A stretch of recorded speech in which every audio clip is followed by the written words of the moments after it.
Okay. All right. We are going to try to conclude chapter 17 today. And we mentioned last time as we got through the first few paragraphs of it, this is one of the harder chapters to discern and to figure out what exactly is being said here. The great prostitute that's mentioned, the scarlet beast and the lamb. And I want to have a few reflections upon why that might be. You know, one of the questions is, the first question we see is we have this woman called this prostitute riding on a scarlet beast. And there are a few possibilities of who this could be or what this represents.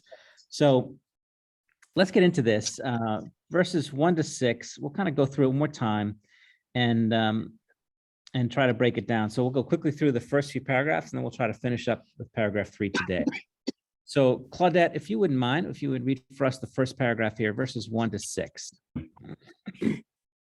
Okay. Then one of the 7 angels who had the 7 bowls came and said to me, "Come, I will show you the judgment of the great prostitute who is seated on many waters, with whom the kings of the earth have committed sexual immorality, and with the wine of whose sexual immorality the dwellers on earth have become drunk." And he carried me away in the spirit into a wilderness. And I saw a woman sitting on a scarlet beast that was full of blasphemous names, and it had 7 heads and 10 horns. The woman was arrayed in purple and scarlet, and adorned with gold and jewels and pearls, holding in her hand a cup full of abominations and the impurities of her sexual immorality. And on her forehead was written a name of mystery: Babylon the Great, mother of prostitutes and of earth's abominations. And I saw the woman drunk with the blood of the saints, the blood of the martyrs of Jesus. All right. So we're going to go into John's time now. We're not going to try to, how he might have understood this, how his hearers would have heard this. And, you know, it could be that he wrote this in the 60s, we mentioned before the fall of Jerusalem.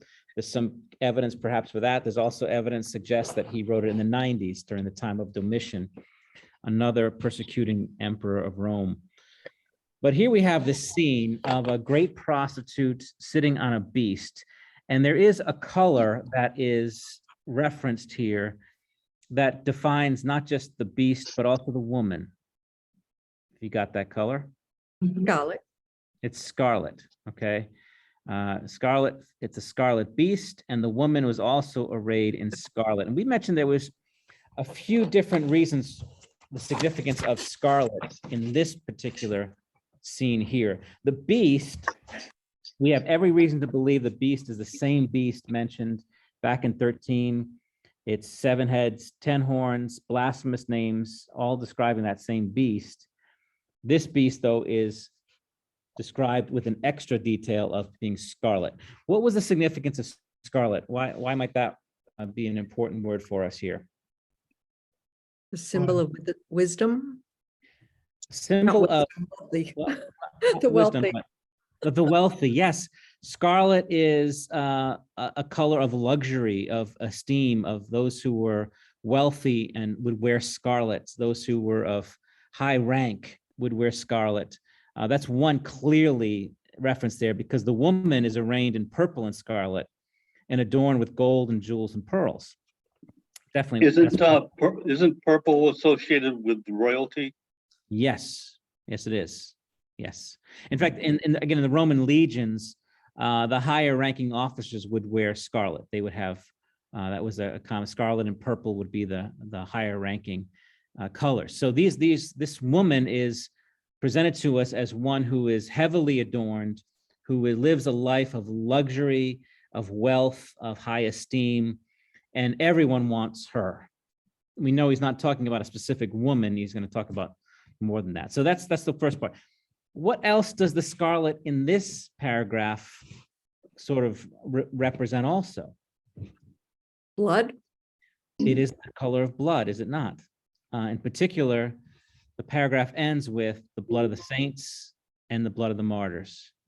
So it's this luxurious, powerful, rich, wealthy on one side, and the other side is persecuting and shedding the blood of God's people, pursuing them. That's the scarlet significance here. We mentioned also, there could be another one that goes along with it. There is another Red sort of, light district. yes, the wine of whose sexual immorality, right? Her immorality. So she is of high esteem, but she's filthy and immoral, and she persecutes the saints. Very interesting, because I think that seems to be the classic all throughout history.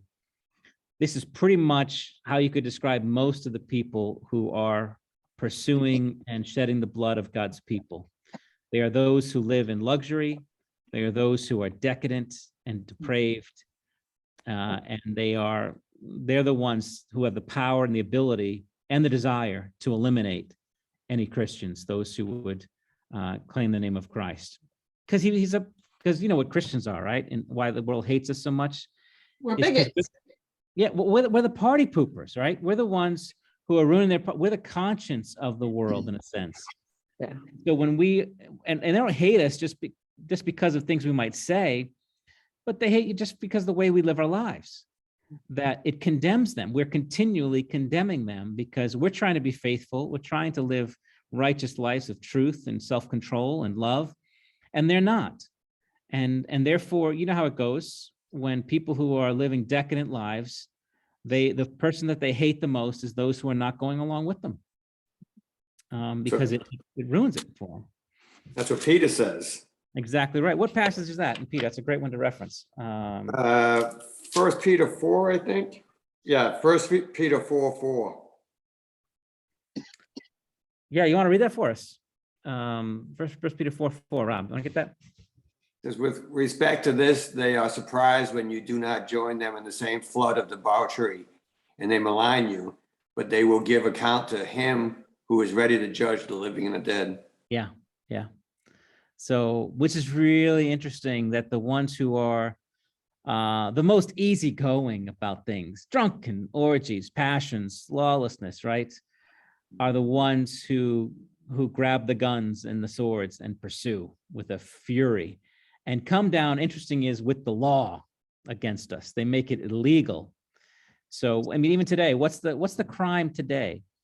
The crime right now is not like if there's a story remember that old story about a couple months ago about the shop teacher who comes in with these huge prosthetic breasts. It's a guy, transgender guy, and he comes in dressed so disgustingly with enormous fake breasts, and he's teaching high school shop. And parents complain about it, and the school principal stands by him. And suddenly it's the students and the parents who are the problem. They're the ones who are the issue now, not him. That's how it is. In a lawless society, you have anyone who wants to have any kind of restraints or control is the ones being persecuted. And that's what you see in Revelation 17. Mhm. So now the question we had is, who is this prostitute? And there are a couple, we learn later on that it's not representing one particular person, but it seems to be representing a capital, a city that is sort of on a hill. In this case, on how many hills? Well, let's take a look at the next paragraph. 7 mountains. Yeah, let's take a look at that. Sharon, would you read the next paragraph? When I saw her down to verse 14. This is where we left off last time. When I saw her, I marveled greatly, but the angel said to me, why do you marvel? I will tell you the mystery of this woman and of the beast with 7 heads and 10 horns that carries her. The beast that you saw was and is not, and is about to rise from the bottomless pit and go to destruction. And the dwellers on earth whose names have not been written in the book of life from the foundation of the world will marvel to see the beast, because it was and is not and is to come. This calls for a mind with wisdom. The 7 heads are 7 mountains on which the woman is seated. They are also 7 kings, 5 of whom have fallen. One is, the other has not yet come, and when he does come, he must remain only a little while. As for the beast that was and is not, it is an 8th, but it belongs to the 7, and it goes to destruction. And the 10 horns that you saw are 10 kings who have not yet received royal power, but they are to receive authority as kings for 1 hour together with the beast. These are of one mind, and they hand over their power and authority to the beast. They will make war on the Lamb, and the Lamb will conquer them, for he is Lord of lords and King of kings, and those with him are called and chosen and faithful.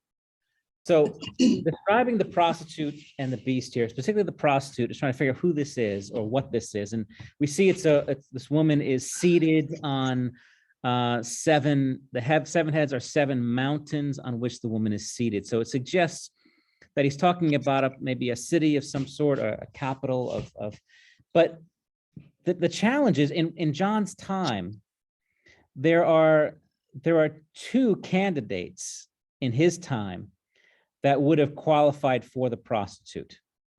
And that phrase, the 7 mountains, is a hint perhaps toward that. What are the cities that sit on 7 hills, on 7 mountains? If you remember. Rome, Rome and Jerusalem. Rome and Jerusalem both sit on 7 hills. There's the 7 hills of Rome. I gave you the map of that last time. You can look at. And then there's also the 7 mountains of Jerusalem. So it's like, it's not clear, John. Who do you mean? Jerusalem or Rome? There's some things about this passage that suggest Jerusalem. Like even the fact that she's called a prostitute, that's something that God's people were called back in Ezekiel and the prophets. They were referenced as prostitutes as well. And the purple and scarlet and the gold and the jewels are all, they are also reminiscent of the temple, which has those colors and adorned in that way. But then it also qualifies to Rome, because Rome is also on seven hills, and we have this reference to these kings. And at that point, 7 kings of Rome, if we're going to go with that route, if you want to count it out, you're coming to about the 7th Caesar during John's time. And you got that. But then the 7 could mean God's number, right? And that could be the kings belonging to God, which would mean maybe it's Jerusalem, the kings of Jerusalem, or the Jews who were sort of adorned there. So it's not clear. But what do Rome and Jerusalem both have in common? Persecution of the Christians. Absolutely. Persecution of the Christians. These are the centers of persecution for God's people in that first century. They're coming from one of 2 places. It's coming from Jerusalem, from the Jews. Remember, they kicked them out during the time of the apostles after the death of Stephen, and they're driven out of there. And it's also coming from the Romans, from the seat of Rome. So it's, personally, I get a sense that John is being ambiguous about this intentionally so that we can't quite nail it down to one place, because it applies to more than one situation here. The only thing that's clear in the passage is who the identity of the Lamb is. That's pretty clear for us. What about the many waters? Does one of those cities have more waters than the other? Well, that's a great question. And to that, Jack, would you read the next paragraph? And that'll tell us a little bit more about the waters, 15 down to 18. And the angel said to me, the waters that you saw, where the prostitute is seated, are peoples and multitudes and nations and languages. And the 10 horns that you saw, they and the beast will hate the prostitute. They will make her desolate and naked, and devour her flesh and burn her up with fire. For God has put it into their hearts to carry out this purpose by being of one mind and hanging over the royal power of the beast until the words of God are fulfilled. And the woman that you saw is the great city that has dominion over the kings of the earth. Okay, so we have a little more clarity. The woman that you saw, that prostitute, is the great city. Okay, there you go. The great city. Well, that's helpful, John. What city is that? Which city is the great city? But I think Rome Babylon. would be, You think Rome, right? Except that, He calls it Babylon later. yeah, Babylon is the great city, but Babylon's destroyed at this point. There is no Babylon, literally. Babylon represents the city of man, but he's referenced here. What do you think about this? 11:8 says regarding the two witnesses that their bodies will lie in the street of the great city that symbolically is called Sodom and Egypt, where their Lord was crucified. Jerusalem. That's Jerusalem. All right, so you have that, but on the other side, this great city has dominion over the kings of the earth. That sounds like Rome, doesn't it? Mhm. So you got, so which is it? So what about the line, the part that says our peoples and multitudes and nations and languages? Wasn't Rome more of a mixture of people and languages than was Jerusalem at that time? Weren't they Well, more actually, there's a Jewish? couple ways to think about it. Rome, you're right, has dominion, and you have peoples and multitudes and nations. It's the capital of the world. However, don't forget, Jerusalem is like Mecca. People come from all over the world to go to Jerusalem. The Jews, remember at Pentecost, people were speaking all different languages. These were Jews from all over the world traveling to Jerusalem and gathered there. And so you have people from all different languages in Jerusalem too. So But were it's they there for the Passover? what's that? Yeah, for the Passover, they would come for Passover, for Pentecost, for all these things. You would have, and remember when Pilate nails the accusation against Jesus on the cross, do you remember that he wrote it in 3 different languages? Yeah.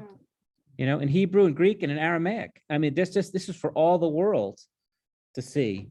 It depends. So it's like there's somewhat, even the part here where the 10 horns you saw that they saw in the beast will hate the prostitute, right?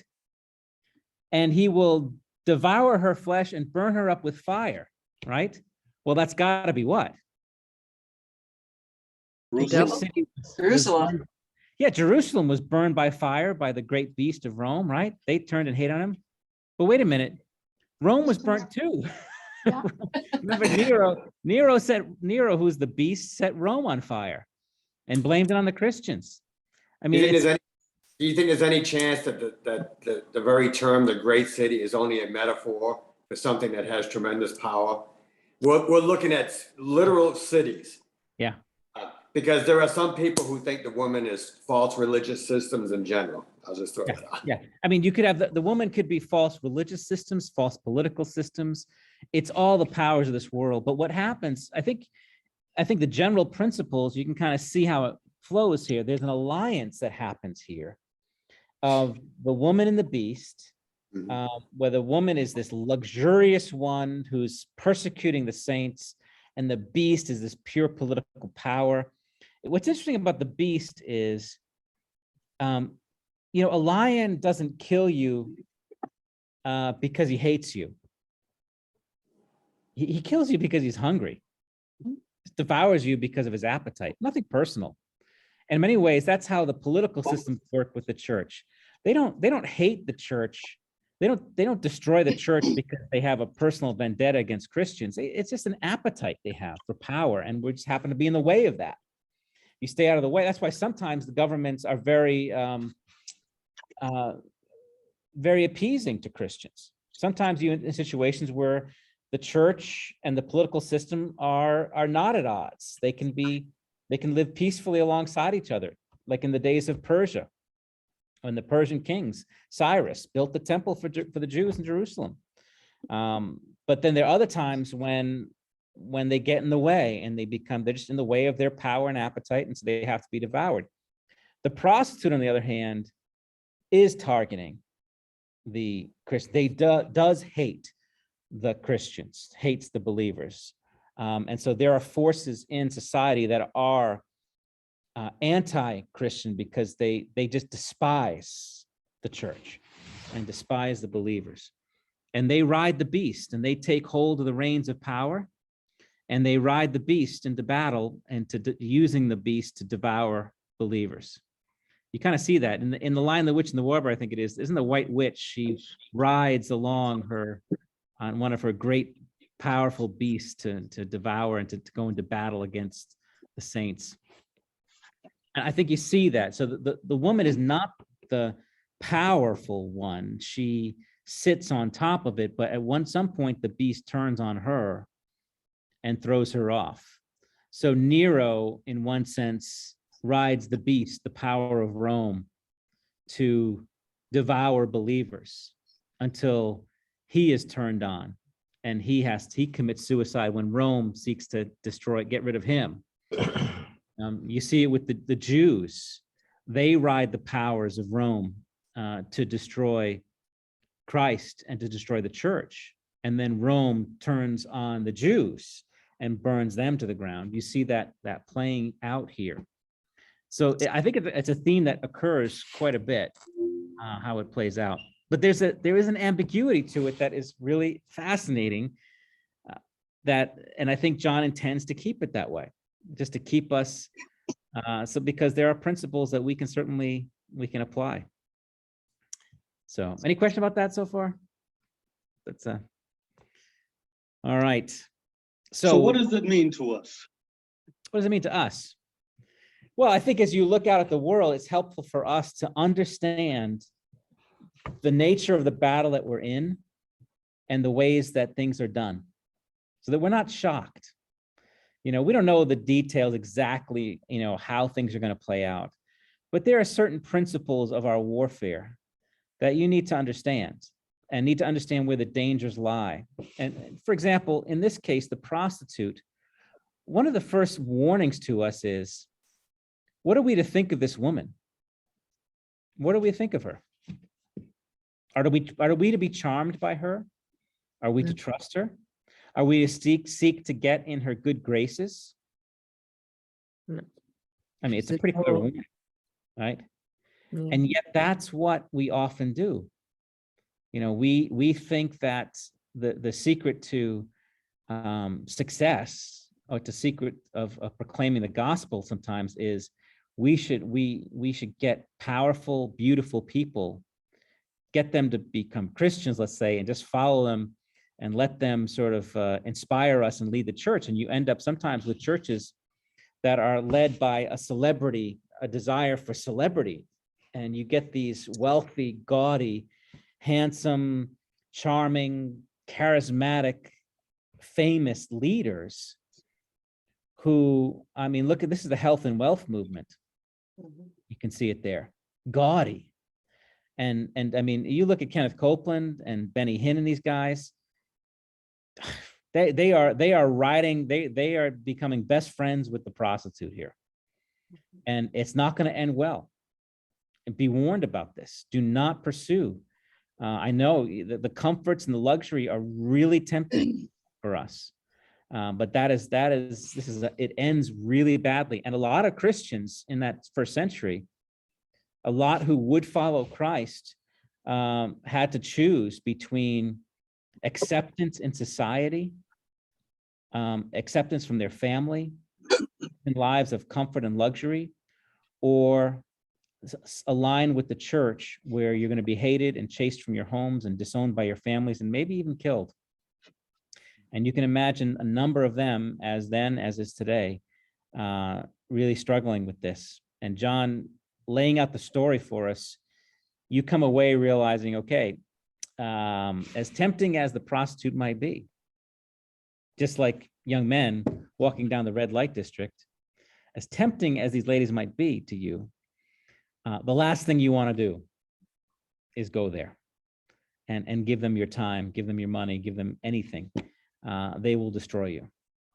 And that's sort of one of the warnings here. So these are some of the applications, and a little bit about how things play out for us, that we're not shocked and taken aback by these things. So is that helpful as an application? Whoever she is, I'm just looking at this verse 1, her influence is pervasive. I mean, Yeah. she sits on many waters. She has wide influence. Yes. I'm encouraged by verse 17, especially, for God has put it into their hearts to carry out his purpose by being Yeah. of one mind and handling over their royal power to the beast until the words of God are fulfilled. Yeah. So it's all what he wants to have happen. Exactly right. And this is a pattern you see in the Old Testament, where how does God discipline and when his people went astray, when they became prostitutes, the Jews, right? How did he punish them for this. If you remember, what did he do? Did he send bolts from heaven to destroy them? Gives them were- over themselves. They were, conquered essentially by other people and Yeah. had By to the live as Babylon- slaves. So the Babylonians come in. That's the beast coming in and destroying Jerusalem and taking into exile. And essentially those who were taken into exile were the faithful ones. And then he destroys Jerusalem and destroys the temple. There's the beast coming in, doing the purpose of God. Is Nebuchadnezzar and Babylon good? Nope. No, they're worse than the Jews. They're evil. They're absolutely evil. In fact, that's what, who was it? Which prophet was it? I can't remember. Habakkuk? Habakkuk. Yeah, who was wondering about how could you, he sees the corruption in Jerusalem and laments this. And God says, I'll take care of that. And he sends in the Babylonians. And Habakkuk is like, how could you do that? How could you send the Babylonians? And then what does he say? Well, I have something for the Babylonians too. Yeah. The Babylonians, after they fulfill my purpose, another beast will come and turn on them, and they will be destroyed. And that was the Persians. And then when the Persians, after they fulfill their purpose, God sends a third beast, the Greeks, to destroy them. And after the Greeks fulfill their purpose, God sends the Romans to destroy them. And once the Romans fulfill their purpose, God will send the barbarians to come and destroy them as well. And so that's the pattern. None of these beasts, none of these kingdoms, they have a purpose serving God's will, and then he tears them down. I think the same thing for our country. God has a purpose for America. When his purpose is done, he may choose in our lifetime, we don't know when, to tear down this nation. But he will not abandon this place. He has a purpose, and he may raise up another nation to come and do his purposes. But you're absolutely right. This is a great comfort to us that even as the animals are running like crazy, they're fulfilling the words of God. They're accomplishing his purposes. So Pastor, I didn't really count them, but when we were talking about the emperors of Rome, Mhm, and so many have been and one to come, mhm. could they have been talking about empires instead? The empires that you just mentioned, like the Persian Empire, the Babylonians, the Greek Empire. So I think there are some who make that case. And I don't know if that's a strong case or not. Okay. Some take it symbolically, that it's not referring to literal number of kings, but the numbers are symbolic of things. Others take it as the 12 Caesars of Rome, but then you got to figure out, where do you start? Do you start with Julius, or do you start with Augustus? And there haven't been 12 empires. I don't know. I don't know how to. Here's the thing. The problem with the interpretations is that you can tweak them to fit your theory. Right. So if you come up one short, you can find one in there somewhere that you can throw in and add it. That's the danger with a lot of the books that are written, is they start with a theory and then they sort of tweak it to fit their numbers. So Right. they can, so even I have to say, I'm tempted to tweak it myself, to say, I look at the 12 Caesars of Rome and I say, I think it's Nero is number 6. That makes sense to me. And so, but to get to number 6, I've got to start with Julius, who technically wasn't the first emperor of Rome. It's Augustus is the first emperor. Well, and that's- there's not just 12. When I looked up the emperors of Rome, there was a whole long list of emperors. So Oh, to true, say that true, there's but- just 12 seems No, yeah, wrong. you're right. But these are the 12 Caesars of Rome. It's actually taken from a book written by a Roman historian. That these are 12 Caesars of Rome. So they moved to another sort of dynasty. Right? So again, you can tweak the numbers any way you want. Yeah. And try to figure it out. And that's why I don't think if that was important, I think John would be much clearer about what he means. That's where I'm kind of at with this. If those details were really important, I think he would be much clearer in what he means by these things. But he's not. And so I think the things that he is clear about are what we want to take away. And so you clearly have enemies of the church one in immorality in the prostitute and luxury and immorality, and one in power and political might in the beast. And they are going to go to war against the Lamb. But they're also going to turn against each other. But in the end, the Lamb will conquer them. And he is King of Kings and Lord of Lords. Those things are very clear. How exactly they play out over the ages, I mean, there's a million books with different theories on it. And I'm just like, you know what? We'll call it a day. How about that? And, so any other comments about this passage here, this chapter? Well, I was gonna say, regarding this whole concept of conquest, sometimes there's a part of me that wonders if that's what's going on in Ukraine, because by some accounts, that nation was very, very corrupt, you know? Yeah. And so this whole thing with Russia, you gotta kind of wonder, you know? Yeah, I'd be careful with that theory, because it's not for us to know. No, I'm not saying, I'm just saying it's in the back of my mind wondering, you know? Because I've heard that theory actually used on the Holocaust, that this was God's judgment of the Jews. Yeah. You know, just like I don't want to go there. I just don't want to go No. there, you know? But yeah, I mean, technically, I think of all the nations, I think we certainly could use a good drubbing ourselves here. Oh, yeah. You know, if we Oh, look yeah. at it that way. So, any Can I other ask- comments? Can I have a quick question? I got Yeah. myself confused here.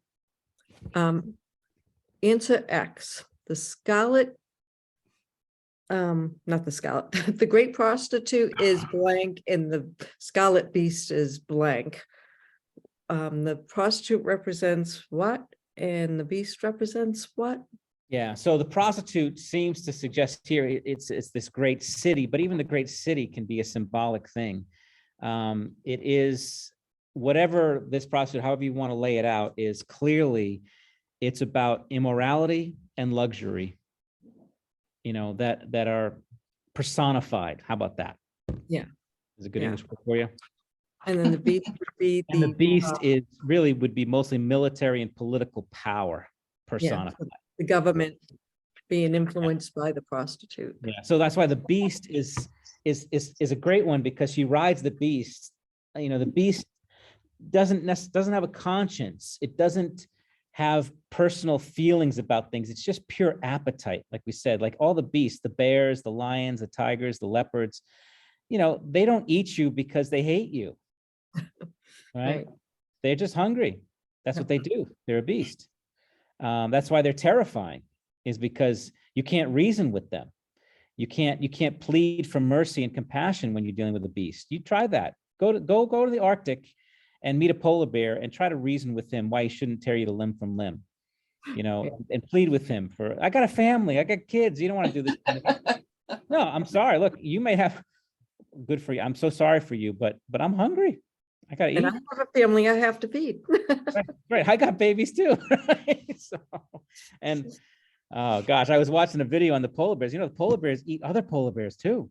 They'll hunt down their own cubs and devour them. That's the life of a beast. There is no conscience. It's Wait, pure appetite. You had mentioned earlier in this study that the beast represented the enemies of God's people in general. There was Yes. many, and if the harlot, the prostitute, is false religion, boy, I surely see that today. I see all kinds of political leaders who, from the outside, have no saving faith whatsoever. I see no evidence. Yeah, You know, yeah. they support abortion, for example, and things like that. And yet they appeal to the religious vote. They use religion. Yeah, They yeah. use the harlot. And then when they're done with her, they dump her. Yeah, and yeah, that's great. And you know, and the false religion part too is really interesting. I think there's something to that, the prostitute, because you know, the prostitutes in the day were found at the temples, the temple prostitutes. Mhm. They were of the pagan temples. They would that was a frequent spiritual exercise, was to go and have sex with a prostitute for your pagan deities. And so the false religions are often identified by these two things, sexual immorality and avarice and luxury. They're motivated by greed and lust. Those are the two primary, along with pride. And so the false religion, and you see it with whether we're talking about the decadent days of the popes in the Middle Ages, and the sexual immorality that was wielded there, or whether we're talking about the priests in the temple in the days of Jesus and the immorality there, devouring people's widows' homes, and just showing no compassion and just only about their own appetites and the immorality in their own hearts. Jesus calls them out on that. So yeah, but the prostitute doesn't have in herself, she doesn't have the power of the beast. Right. The beast has the guns. The prostitute, in order to get her way, has to ride the beast in order to devour the Exactly. saint. So that's why, like the priests and the Pharisees, they were not able to kill the Lord. They had to have the Romans do it for them. Yeah. They were the motivating force behind it. They were the prostitutes, but the Rome and Pilate was the beast. And so, so Annas and Caiaphas are the prostitutes, and Pilate is the beast. Pilate doesn't want to do it. He's just thinking about his own survival. That's why he does it. He didn't want to kill Jesus. He's just thinking about his own survival. So, all right. Have we had enough of the prostitute and the beast? Are we good to go? Okay. All right, let's turn to chapter 18 and see how far we get here. All right. Raymond, you with us? You able to read the next section there, verses 1 to 3, chapter 18? You need to unmute there. Sorry. After this, I saw another angel coming down from heaven, having a great authority, and the earth was made bright with his glory. And he called out with a mighty voice, "Fallen, fallen is Babylon the Great. She has become a dwelling place for demons, a haunt for every unclean spirit, a haunt for every unclean bird, a haunt for every unclean and detestable beast. All nations have drunk the wine of the passion of the sexual immorality, and the kings of the earth have committed immorality with her, and the merchants of the earth have grown rich from the power of her luxurious living." Okay. You'll notice here that Babylon the Great, that great city, this is the prostitute that we just talked about, described in very similar ways. Her as a female, sexual immorality, her luxurious living. You see those things there. So John is now kind of has another vision. He's seeing the similar scenes here, and he is presenting it in a different way. But in this chapter is very interesting because you'll notice something about, look at the way the chapter is written out. Do you notice something interesting about this one? It's It's like poetic poetry. language. Yes, it's the poetry, right? This is a chapter full of songs. There is a brief introduction and then a song, and then another saying, and then a song, and then another one and another song, another one and another song. 3. How many do we have here? 1, 2, 3, 4, 5, 6, 7 songs. Oh, that's interesting. So there are 7 songs in this chapter here, and they're each. This is how things work. God does his work. God reveals things. God declares things. God remembers things. God acts. God moves, and people respond accordingly. And they respond typically in song. If you remember the first song ever written in the Bible, if you know what it was. Yeah, Moses. the Song of Moses. Yeah. Oh no, before Moses, that, when way before that. When they, oh, you said it's before Moses. Yeah. It's in Hagar? I know Genesis that was. is the first song. Is the man, after God creates the woman and brings it to him, he sings. This at last is bone of my bones and flesh of my flesh. She should be called woman because she was taken out of man.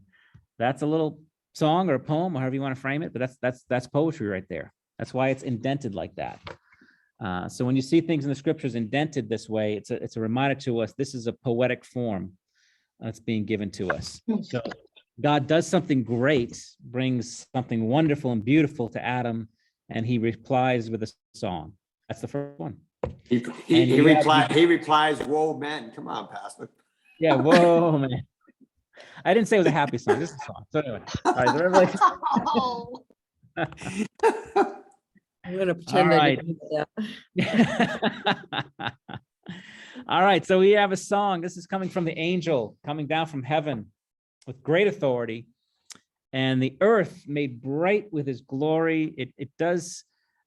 Is this in which angel is this? Doesn't matter, but it's someone coming right from the throne, bringing glory to earth. And his saying is, verse 2 and 3, what's this big cry that we are to rejoice in? Babylon has fallen.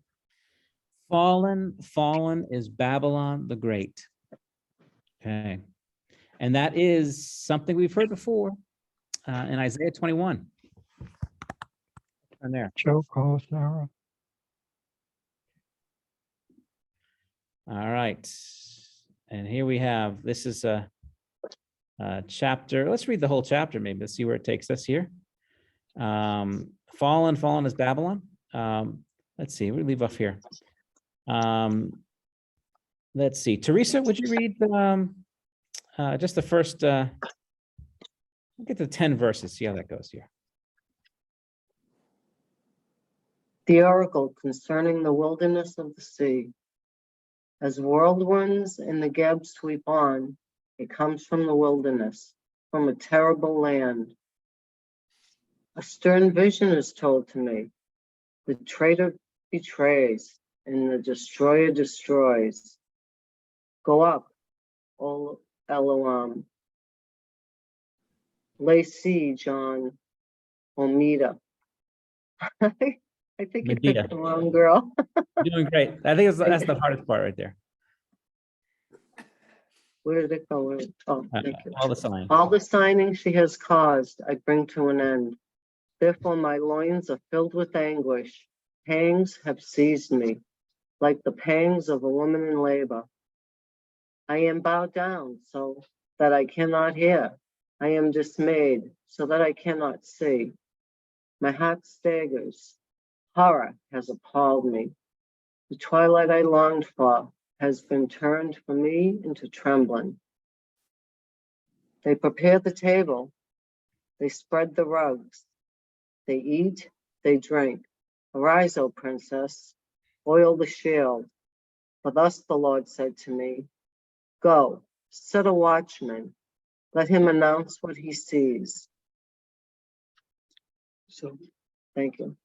When he sees riders, horsemen in pairs, riders on donkeys, riders on camels, let them listen diligently, very diligently. For he who cried out, upon a watchtower I stand, O Lord, continually by day. And at my post I am stationed whole nights. And behold, here comes riders, horsemen in pairs. And he answered, fallen, fallen is Babylon, and all the carved images of her gods he has shattered to the ground. O my threshold, and renowned me. What have I heard from the Lord of hosts, the God of Israel? I announce to you. Thank you. This is an interesting passage because it's Isaiah who prophesies this. And he, if you remember the time of Isaiah, what year he was, around what year? 700 BC? Yes, excellent. 700, around the 700s is when he prophesied. The Babylonians were not they were a rising power, but they hadn't conquered the world yet. It was the Assyrians who had just taken out Israel and had threatened Jerusalem. And then they were defeated soon later afterwards by the Babylonians. But Nebuchadnezzar doesn't really make his march to conquer the world until about the middle 600s. Then he begins to make his move and he conquers. He gets to Jerusalem by 600 BC. And then he continues on into Egypt. And this is now really, you're talking about 100 years before Babylon is even at the height of its power. And he's already saying that they're going to be taken down. And he mentions here, lay siege, O Medea and Elam. Those were part of the Persian Medea, the Medes and the Persians who conquered them. But you'll notice they were the ones who rose up they eat, they drink, they spread their robes. They are these powerful people. They come in with riders and horses and they take over and they set up this great empire. But then he declares in the end, fallen is Babylon. And he is shattered to the ground. It's really incredible. So it'd be like kind of like declaring the end of the United States in like 1600 AD. You know, they haven't even really begun just yet. And he's already declaring their end. He sees where this is going. So we come to Revelation 18, and that's the one place where you see this phrase, this fallen is Babylon the Great.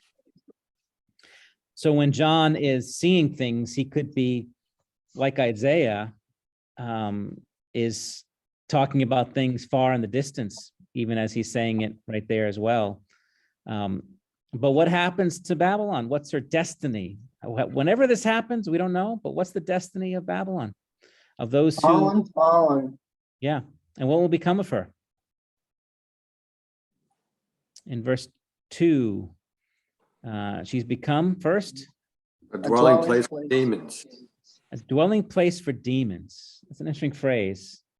A haunt for every unclean bird and every unclean and detestable. Do you know where the demons live, by the way? Dwelling place for demons. Somersworth, New Hampshire?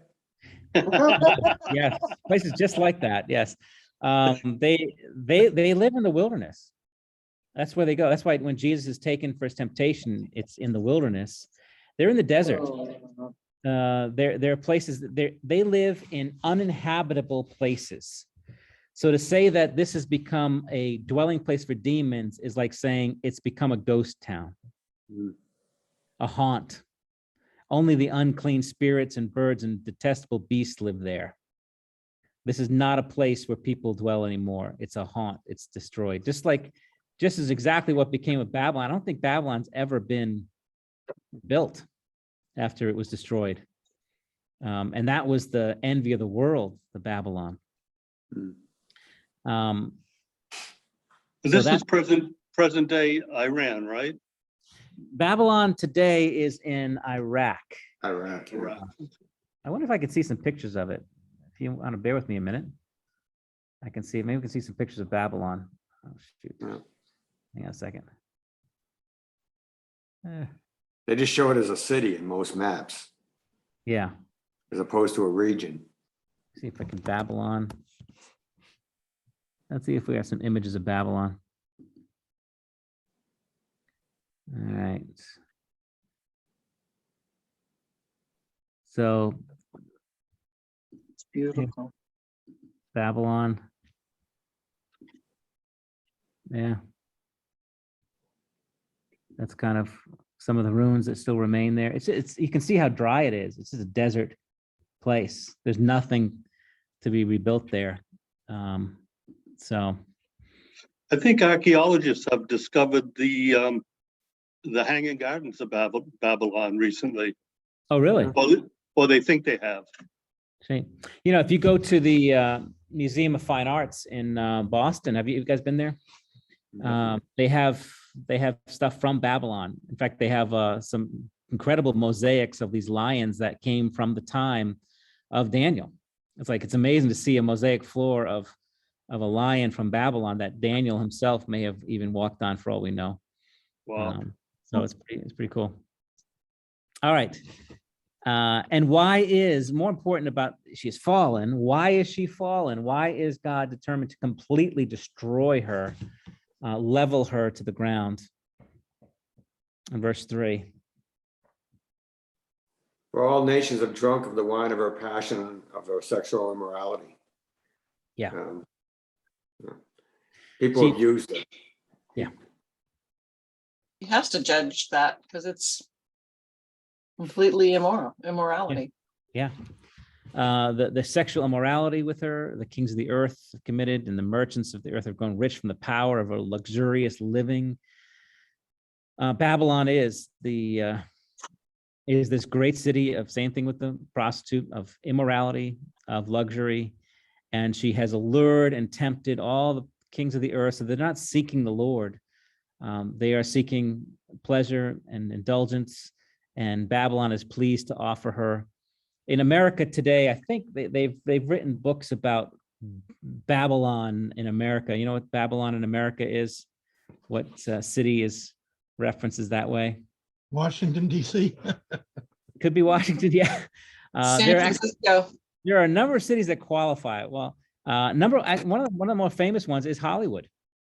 It's a lap of luxury and immorality. Vegas. Vegas would certainly qualify, because we had a number of our Babylons here. New York City, all these great cities where that lead us astray, that lead especially God's people astray, and cause them to be corrupted. And so he's going to the source of the corruption. Isn't it amazing? Isn't it amazing how the media really pumps up Vegas as the city of sin, and they rolls off their tongue like it's something to be laughed at. It amazes me. It's a feature, not a bug, right? That it's the city of sin. Yeah. What stays in Vegas, what happens in Vegas stays there, right? All right, now we move to the next song here. We'll get to that, and then next time we meet, we'll get into the kings of the earth. But let's read the next voice from heaven saying, so the first voice declares, fallen is Babylon, the judgment has come upon her. The next one is another voice from heaven giving warning to us. So let's take a look at that. Liz, would you read that for us, 4 to 8? You're muted there, Liz. You gotta start again. My son came home. Then I heard another voice from heaven saying, come out of her, my people, lest you take part in her sins, lest you share in her plagues. For her sins are heaped high as heaven, and God has remembered her iniquities. Pay her back as she herself has paid back others, and repay her double for her deeds. Mix a double portion for her in the cup she mixed. As she glorified herself and lived in luxury, so give her a like measure of torment and mourning, since it's in her heart, she says, I sit as a queen, I am no widow, and mourning I shall never see. For this reason, her plagues will come in a single day, death and mourning and famine, and she will be burned up with fire, for mighty is the Lord God who has judged her. Okay. All right. The warning, the voice from heaven cries out, come out of her, my people. Why? Why does he call his people out of Babylon? Get out of there. He's gonna about to destroy. He's about to destroy her, but also, he says first, Least you take part in her Let you sins. share in her sins. yes, so you do not, so that you will not take part in her sins, and so that you won't share in the plagues that are sent for her as well. It reminds me. I always wondered why Lot lived in Sodom and Gomorrah. Like, Yeah. why did he stay there? Yeah. Yeah, exactly right. And he has to come out of her. He has to come out of, so God, same thing, takes him out of Sodom before he destroys the place.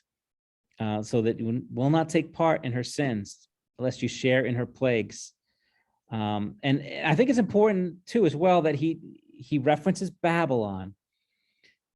He is not in a sense referring to a specific city.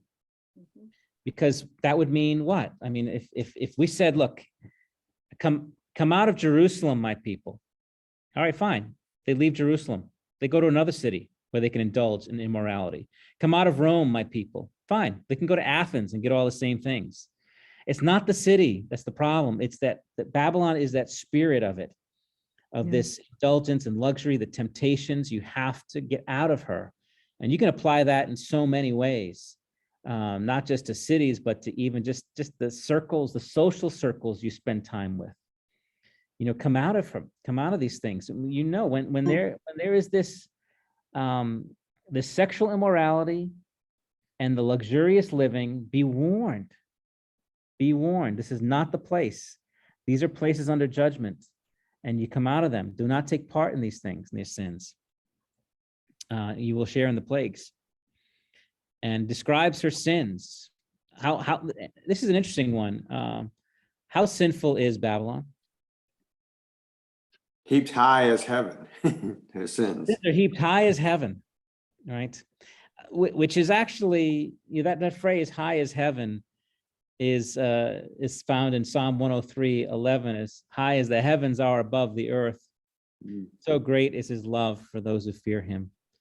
And it does kind of remind us of the patience of God, that he brings his judgment not immediately upon Babylon, but the sins are allowed to be heaped pretty high to heaven. I mean, that same thing with Sodom and Gomorrah. How patient was God that they become so utterly depraved is when he finally destroys them. Same thing with the days of Noah. He waits. Every thought is only evil all the time. And even then he builds the ark and he waits another 100 years before he destroys the world. He's so patient in this, but he does remember her iniquities. And what does it mean, that word remember, when we're talking about God remembering things, what that means? You should know this one. It just He's means gonna- he's focused on it now. He's gonna act on it now. Yes, yes. He's made a promise that he's going to either bring judgment or salvation. And when he remembers his promises, that's the moment that he acts on it. So it's not that God has forgotten about these things. It's that he is actively moving now on his promise to judge her. So this is 18. God had promised back in chapter 6 that he would avenge the blood of his saints, didn't he? Yep. Well, now he remembers it. Now he acts. God has remembered it, and so the assumption is that he is, when this voice is heard, he has been paying her back. He's in the process of it, or he already has begun to do this. Pay her back. And he talks about paying her double for her deeds. Makes a double portion for her in the cup she mixed. This is interesting. You know where that comes from? Paying back double. Yeah. Where's that, Rob? No, that's wrong. Yeah, my brain is dead. Okay. Oh, it's Friday. On the same way. It's funny, when I was teaching high school, I said this was the worst hour of the week, was Friday afternoons. It was just, there was no brain cells left in the kids. All right, pay her back is double. So Rob thinks it's Friday morning, so hey. Yeah. in the book of Exodus, in the law, it was, when someone committed a crime, they had to pay back double. If they'd stolen something, they would pay back double of what was taken. And there is this, that's this sort of God's judgment against them for this. He gives it the evil that they were intending upon the church, upon the saints, the destruction that they caused. They're going to receive it back on them as their justice now. She glorified herself and lived in luxury, so give her a like measure of torment and mourning. So that's the idea. There is this justice in it. It's not unfair. It's perfectly just and measured. The way that she lived is how she will receive now. And in her heart, she says, I sit as a queen. I am no widow. That's actually a reference to something. Isaiah 47. 7-9, where it says this. Let's read that real quick here. Let me leave off here. Let's see. I can't remember who I haven't asked yet. So Bob, Father, would you read this for us, 7-9? You said, I shall be mistress forever, so that you did not lay these things to heart or remember their end. Now, therefore, hear this, you lovers of pleasure who sit securely, who say in your heart, I am, and there is no one besides me. I shall not sit as a widow, or know the loss of children. These two things shall come to you in a moment in one day. The loss of children and widowhood shall come upon you in full measure, in spite of your many sorceries and the great power of your enchantments. Yeah. So this chapter of Isaiah is another reference to Babylon. It's their humiliation and their pride, and they sit and they say, I am not a widow. I sit as a queen. I will not know the loss of children, but how quickly will it come upon them? All in one day. One day. One day. He'll be taken out. And by the way, that's exactly what happened to Babylon. I don't know if you know that. They were conquered in one day. Wow. The Persians snuck in to Babylon while their king, the king of Babylon, I think was it Belteshazzar, was completely drunk as he's toasting using yeah. tablets from the temple and the handwriting on the wall. And in one day, the Persians snuck in and they just took over the capital. And with that, they just took over the empire. It was like new ownership. There were no great battles that were fought between the Persians and Babylonians. They were just taken out in 1 hour, and they were he was killed. They took over the empire and basically alerted all the nations, you have new owners, you have a new boss. It was one of the swiftest transfers of power in history that we saw. And that's exactly what happens. Again, Isaiah wrote this around 700. So hundreds of years before it even came to pass. And it came to pass around, I think around 539, I think, BC. Okay.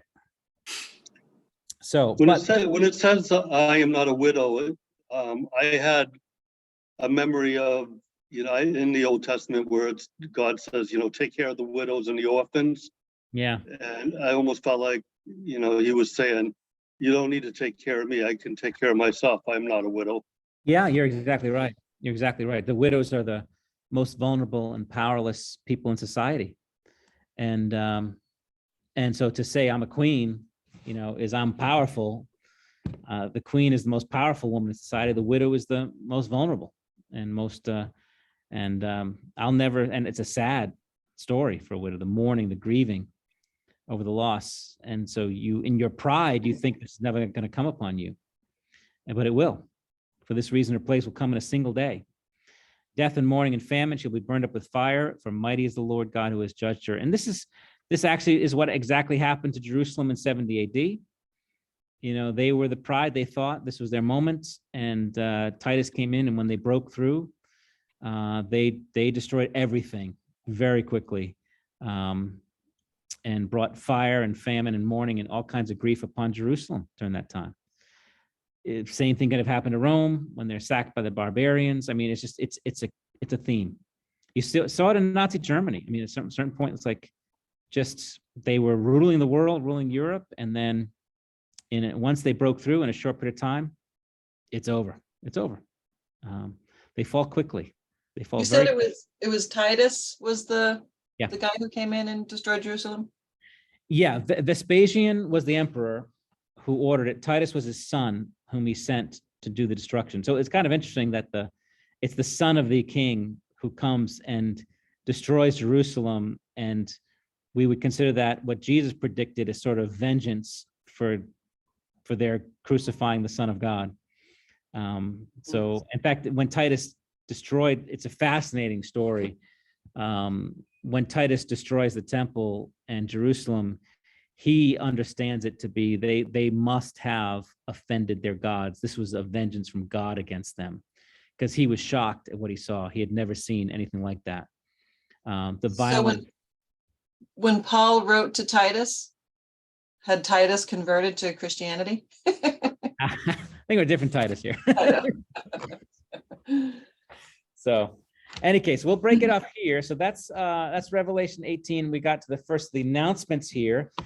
Next time we get together, we'll see the response of those affected by these announcements from the shipfarers and the merchants and the kings, and then the mighty angel will have another final word in chapter 18. We'll get that next time. So let me pause. Any last questions or comments before we break? I'm disappointed you didn't put in the references to the Bible passages. I didn't do that I'm a brat. on 18. Didn't I do that for 1 to 10? I didn't finish the last one, but 1 No, to 10. I don't have any notations on 1 to 10. Oh, did everyone get those? Hold I on, I'm have- checking. I have them. I will certainly get them out to you soon enough. You get a couple of weeks, don't worry about it. All right.